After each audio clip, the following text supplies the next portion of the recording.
The royal palace is ablaze with scandal as Catherine catches Camilla in a shocking outburst, yelling at young Princess Charlotte.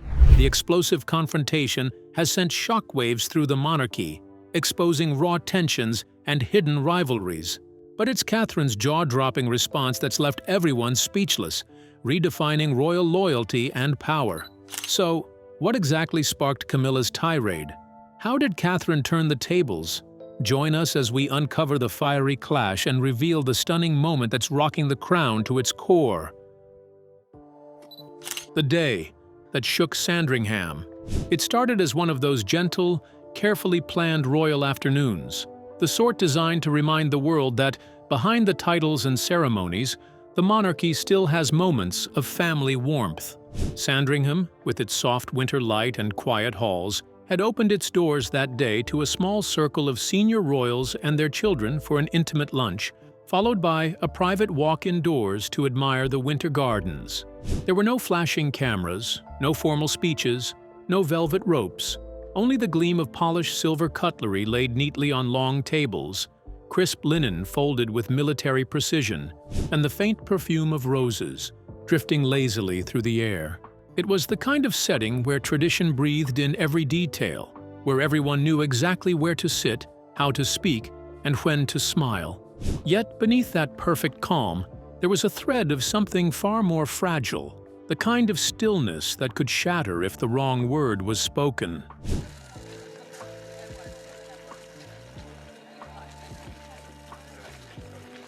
Catherine had arrived earlier with Charlotte and little Louis, while William joined later after finishing a morning engagement. The children had been excited. Sandringham was a place layered with warm memories. It was here years ago that their late grandmother Diana had walked them through the grounds as tiny toddlers. To them, the estate still carried the comforting sense of safety, of family, of continuity. Charlotte, in particular, loved these visits. She had a way of drifting down the grand corridors with wide, curious eyes, asking the kinds of questions that only children can. Blunt, observant, and entirely unfiltered. She was at that delicate age where innocence starts to blend with awareness, old enough to notice what adults overlook, young enough to speak without hesitation. That day's gathering was meant to be relaxed, an informal lunch among royals, then a quiet stroll through the winter gallery. Queen Camilla had taken a personal interest in organizing it. She had overseen everything, from the seating arrangement to the pacing of the afternoon, determined that it would run as smoothly and elegantly as possible. Yet those who knew her well had sensed her growing edge in recent weeks. There had been whispers that she felt increasingly frustrated with how the younger royals carried themselves, how their independence sometimes brushed against her authority. Whispers that she had on occasion felt ignored, outshined, or gently nudged to the sidelines. No one knew exactly what set things off that afternoon, but something shifted the moment Charlotte entered the room. The young princess was dressed in a neat forest green dress, her hair swept back with a simple barrette. She moved with quiet confidence, offering a polite smile here, a graceful curtsy there, until she paused beside a portrait of Queen Elizabeth. Camilla had just stepped in from the far side of the room, mid-conversation with another guest, when her eyes caught Charlotte standing there, and then Charlotte pointed to the frame and asked a question. It seemed harmless enough, a moment barely worth noticing, until the air in the room seemed to tighten. Those who witnessed it later said it was as if the temperature had dropped. Camilla's expression changed, and in the span of a heartbeat, the stillness of the day began to splinter. What followed would take the royal family from calm tradition to a scene they would not soon forget. Catherine, who had just stepped into the next corridor to take a phone call, had no idea that the peace had already broken. But when she returned, she would realize she was the only one who could mend it. Not with raised voices, but with steady truth, and that truth, once spoken, would change everything. But did Charlotte say that prompted Camilla's reaction? Let's take a closer look. Charlotte's harmless question.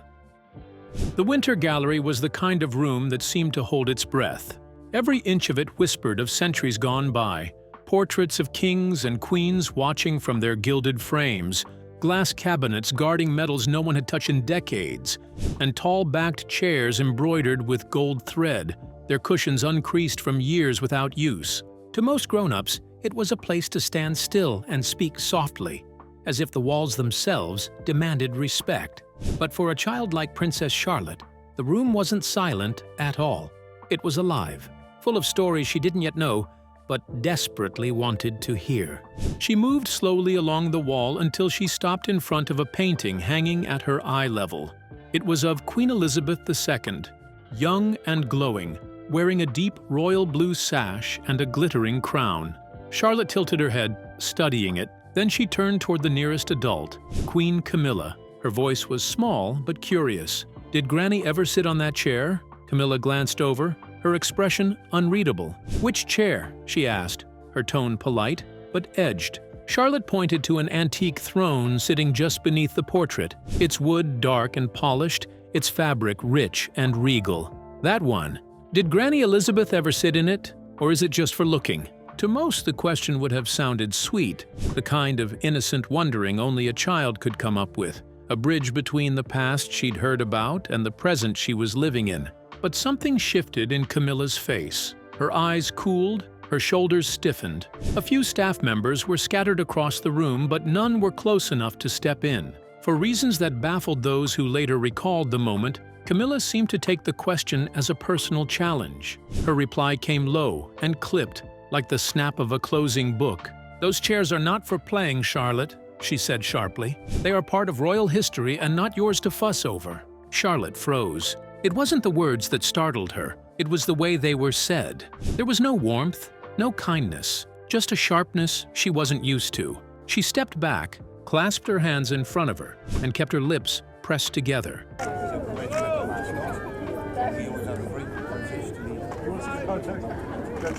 Her lower lip twitched, but she didn't cry. She simply stayed still.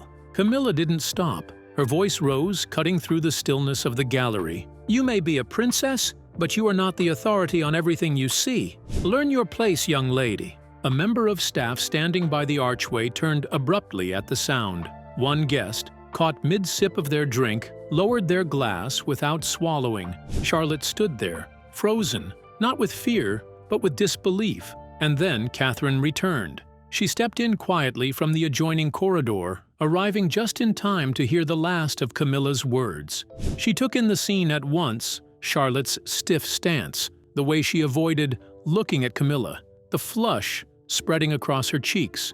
Catherine didn't need anyone to explain what had happened. The air in the room was so tense it felt solid. Even the mantel clock seemed to tick too loudly. Camilla hadn't noticed her yet, but everyone else had. And in that heavy silence, the weight of the exchange seemed to sink into the very walls. Charlotte's eyes lifted to her mother, still wordless. Catherine didn't look at her daughter first. She looked directly at Camilla. Her face was calm, almost too calm, but the energy in the room shifted. Everyone felt it. Something was about to happen, and whatever Catherine was about to say or do, it wouldn't just be a defense of her daughter. It would be the kind of moment people in that room would talk about for years. How did Camilla respond to Charlotte's question? Let's find out. Camilla's unexpected uproar. The air in the room felt heavy, almost as if it had gained weight, pressing down on everyone present. Camilla realized, far too late, that her sharp words had not just been overheard by a couple of startled aides or the few lingering guests. "Number!" They had been heard by Catherine herself, who now stood in the doorway like a silent sentinel. She didn't speak, didn't move, yet her presence commanded every pair of eyes in the room. Camilla instinctively straightened her back, brushing away an invisible thread from her sleeve as though tidying herself could erase what had just happened. But her stiff shoulders and restless hands betrayed her. She had slipped, lost her composure. And in the royal world, even one slip could echo through decades. She hadn't meant to lose her temper. Truly, she hadn't. But behind her practiced smile, behind the glitter of her pearls, pressure had been building for years. The younger royals now stood at the heart of public adoration. Every appearance by Catherine was a headline.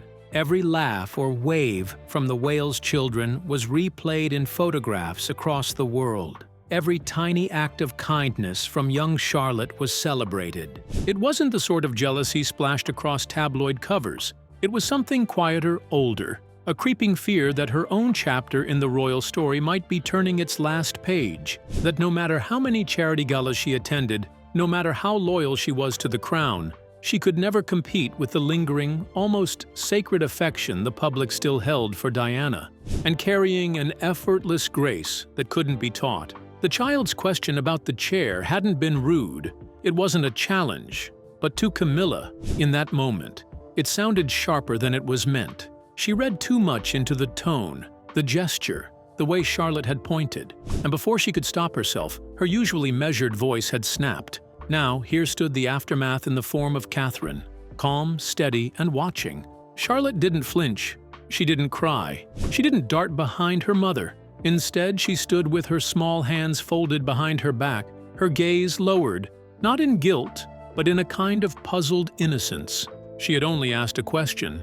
Camilla, realizing the weight of her mistake, tried to smooth it over. She forced a smile so thin it almost vanished. "It was nothing," she said quickly, flicking her hand as if brushing the whole thing away. "Just a misunderstanding. Charlotte was only being inquisitive." She gave a short, brittle laugh. "No harm done." Catherine still hadn't spoken. She stepped forward slowly, her eyes fixed on Camilla. Behind her, a footman quietly closed the gallery doors, sealing them off from the murmurs that had already begun in the hallway. Camilla kept talking, hoping to reclaim control. "I'm sure you understand," she said lightly. "Boundaries must be taught early, don't you think?" Catherine finally blinked, then answered in a voice so soft it carried more weight than a shout. "Boundaries? Yes," she said, "but not by belittling a child's voice." The words rolled through the room like distant thunder. Camilla stiffened, her mouth parting in surprise. Around them, even the air seemed to pause. This was no longer about a chair or a question.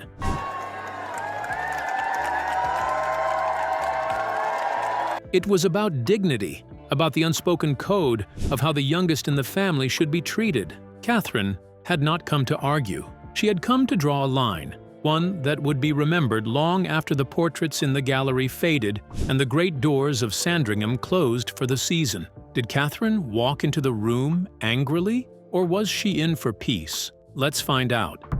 Catherine's shocking arrival.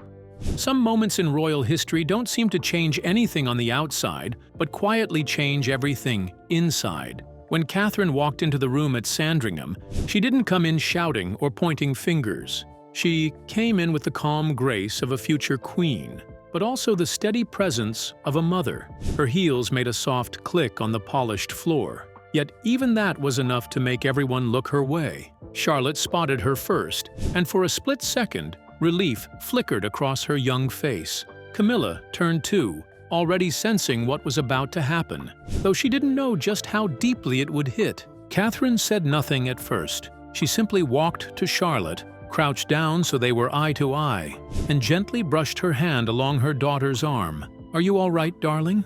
she asked softly. Charlotte gave the smallest nod, her eyes wide and her shoulders tense. Catherine rose slowly, then looked straight at Camilla. The room went silent except for the creak of the gallery door closing. The tension didn't come from loud words, but from the quiet control in the air. Camilla forced a polite smile. "It was nothing," she said, "just a small misunderstanding." Catherine didn't smile back. She didn't glance at the aides trying to disappear in the corners. Her eyes stayed on the queen consort. "A misunderstanding," she said gently, "is when words are taken the wrong way. What I heard was something else." Camilla kept her formal expression. Charlotte asked a question about the throne chair. I simply reminded her that some things in this house are not to be touched. Catherine took a slow, steady breath. Okay, no, this one should be fine. But I did get a bit emotional when I sang it in there because it's just like, I believe in you. Charlotte asked about her great-grandmother. She didn't climb the chair. She didn't disrespect it. She asked if Queen Elizabeth had ever used it. That's curiosity, not bad behavior. The room was so quiet that a pin dropping would have been heard. Even the portraits on the walls seemed to be listening. Camilla's lips tightened. "Children need boundaries, Catherine." Catherine nodded. "Yes, and adults need to set those boundaries with care, especially in this house." Her voice wasn't sharp or angry. It was measured and exact. This wasn't about defending her daughter out of temper. It was about protecting a principle. The way Camilla had spoken to Charlotte hadn't been firm guidance. It had been dismissive. And it reminded Catherine of another woman who had once walked these halls, full of questions, only to be silenced. She would not let that happen again. Taking Charlotte's hand, she said, "Come, sweetheart." They turned and left. Camilla stayed rooted to the spot, with no reply. Catherine hadn't shouted or raised her voice, but her words hit like a stone dropped into still water, sending ripples that would reach far beyond those four walls. In a family that often preferred silence over truth, Catherine had chosen to speak, not loudly, but with undeniable strength. And in that moment, the balance inside the royal family quietly shifted. What was the atmosphere at the time? Let's find out. A room filled with silence. After Catherine spoke her final words, the air in the gallery felt heavier than silence. No one moved. The aides near the door stayed still. The senior staff kept their eyes on the paintings, pretending to be interested.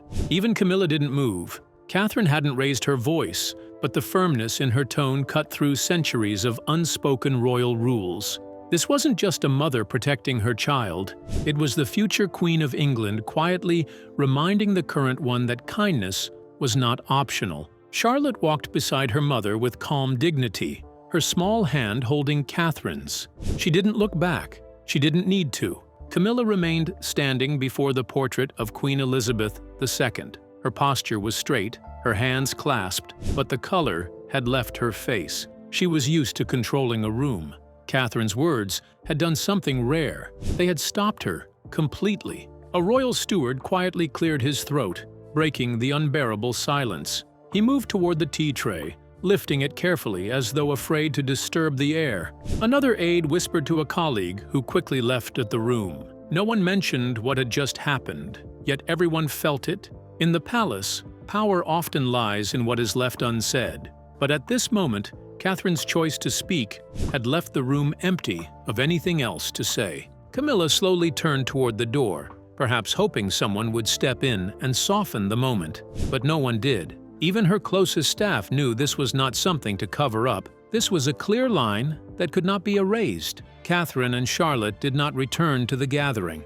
A warm but unapologetic message was passed around saying the Princess of Wales had taken her daughter for a walk in the gardens. For Catherine, the matter was closed. She had defended her daughter, not with anger, but with truth. She had reminded the monarchy that power means nothing without gentleness.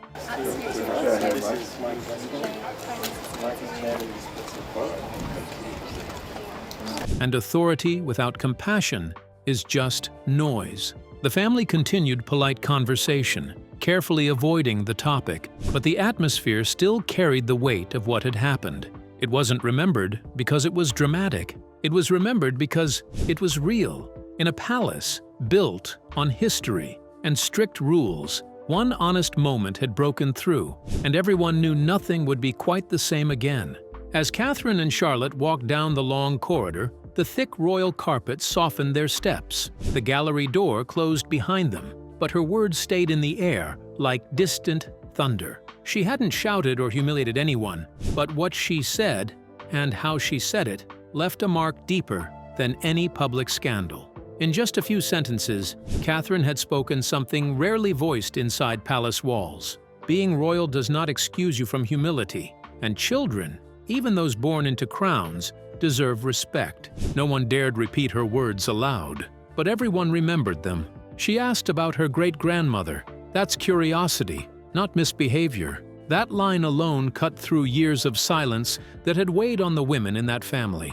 Catherine had not only corrected Camilla, she had challenged an old way of thinking that valued control more than kindness. Camilla's aides tried to restore the room's tone. One asked if tea should be served. Another suggested a walk to the stables, but the energy was gone. The performance was over. The difference between Catherine's calm certainty and Camilla's shaken defense made the message impossible to miss. Word of the moment spread quickly through the palace, whispered among security guards, kitchen staff, and secretaries.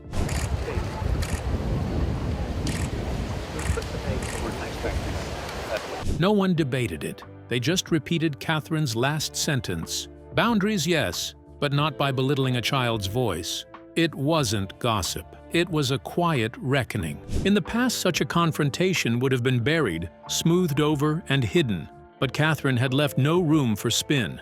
Her words were not emotional. They were exact. They weren't for the press. They were for that room. Yet they would reach far beyond it. That evening, Catherine returned home with Charlotte and Louis. William already knew. When she told him what happened, she spoke without drama, just with her usual clarity and fierce love for her children. William didn't ask questions. He simply said, "You did the right thing." No official record would ever mention Charlotte's question or Camilla's reaction, but those who were there would never forget. They had seen a future queen speak as a mother first, and in doing so, she proved that strength isn't always loud. Sometimes it's a calm voice saying, "This ends here." Catherine's words didn't just break protocol, they broke a tradition of silence. From that day on, the palace could never look at Charlotte the same way again. Her mother had made history, and everyone in that room had heard it. But what was William's stance in this situation? Let's take a closer look. William's support for his wife. The sun was slipping low over Sandringham, painting the sky with the last streaks of gold, when William's helicopter finally touched down. The delay had been long enough to fray anyone's patience, but his thoughts had been fixed on home, the entire flight, on Catherine, on the children, on the familiar warmth of their evening together. He expected to walk into comfort. Instead, the moment he stepped inside and saw Catherine's face, calm, but holding something he couldn't quite read, he knew something had happened. They settled in the drawing room, away from the eyes and ears of the staff. Upstairs, the children were already in their pajamas, the muffled sound of bedtime routines filtering faintly through the ceiling. Okay, guys, can you listen carefully, please? The beginning tempo will now go a little bit brighter, yeah? Catherine didn't dress her words in drama or exaggeration. She simply told him, step by step, what had unfolded. She described the winter gallery, its hushed air, Charlotte's innocent question, Camilla's sharp and sudden response. She told him of the exact moment she walked in, hearing the coldness in the queen consort's voice. And then she described Charlotte, not crying, not visibly hurt, but unnervingly still. The kind of stillness that doesn't belong to a child. The kind that comes when something gentle is suddenly struck by something unkind. William didn't speak. He didn't ask for clarification. He listened. And when she was finished, he gave her the only words she needed.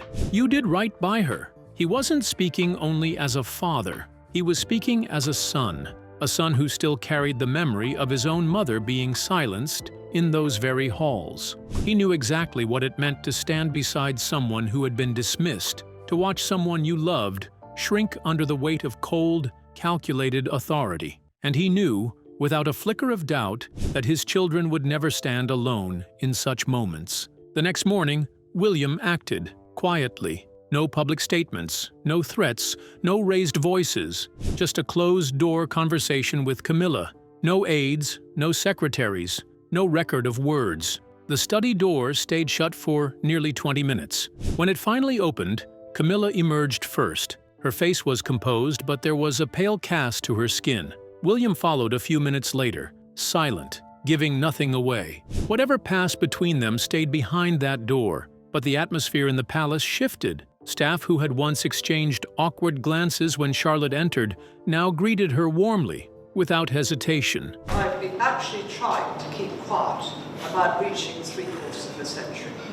Camilla kept her distance, polite, measured, careful, and Charlotte, bright and intuitive, slowly returned to her natural self, curious, confident, and at ease. William's silence was not a weakness. It was precision. He knew that when a man in his position spoke, every word could become a weapon or a wound. But he also knew that some battles are won without noise. Catherine had drawn the line. His job was to make sure it never moved. And so they stood together, not for the sake of appearances, but for the sake of protection. It was a quiet alliance, but unshakable. In their unity, the palace saw something it hadn't expected. A couple unmoved by the obsession with image, anchored instead in integrity. A prince who did not simply stand beside his wife, but also behind his daughter, a mother whose voice did not falter, even in the presence of a queen. It was not a scandal, it was not a war, it was something stronger. A reminder that true power is not in the crown you wear, it is in how fiercely you guard those whose voices are still small. And in that truth, William and Catherine stood, steady, resolute, and entirely unshaken. How did the palace respond to all this? Let's find out. The palace reaction. Just hours after the quiet confrontation at Sandringham, the palace machinery began working in the background. There were no press statements, no leaks to the media, and no dramatic fallout. But inside the highest levels of royal administration, the moment between Camilla, Charlotte, and Catherine had set off a quiet chain of reactions. It wasn't because of scandal, it was because of what it meant. A clear generational boundary had been drawn, and the institution now had to decide whether to ignore it or acknowledge it. Senior aides held small, discreet meetings. Some reviewed existing rules about how children should be spoken to and treated, especially during formal or semi-private events. One long-serving advisor suggested reminding the royal household about soft lines, things like emotional boundaries, personal space, and tone of voice when dealing with the young royals. Another noted that Catherine had subtly raised the bar for what was expected, and it would be foolish to act as if nothing had happened. The Queen's private secretary was briefed, not in a written report, but in a careful verbal summary. The focus was not on the disagreement itself, but on how Catherine handled it, how William quietly followed up, and how Charlotte behaved afterward. The message was clear. The Princess of Wales had acted with dignity, calm, and firmness.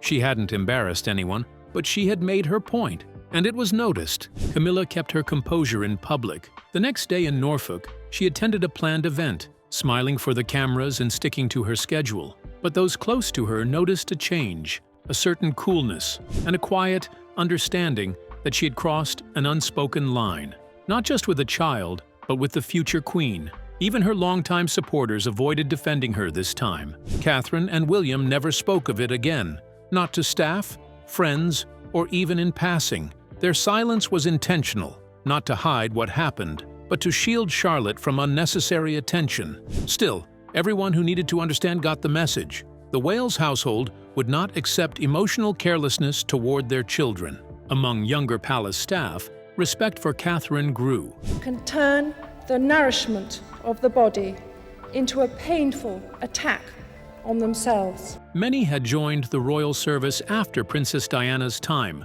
hoping for change, but expecting it to be slow. Now, they saw it happening, quietly, from the inside. Catherine's way of leading, steady under pressure, calm but clear, protective without being dramatic, was setting a new tone for influence at the palace. One junior aide summed it up to a colleague that evening. She wasn't trying to control the room, she was caring for her child. And in that simple truth, people saw the future of the monarchy, not in public displays of power, but in private strength of character. This incident would never appear in official records, but for those who witnessed it, it marked a turning point, a sign that the next era of royalty would be led with humility, clarity, and an unshakable sense of what truly matters beyond the crown. So how did Catherine's reaction turn everything around? Let's find out.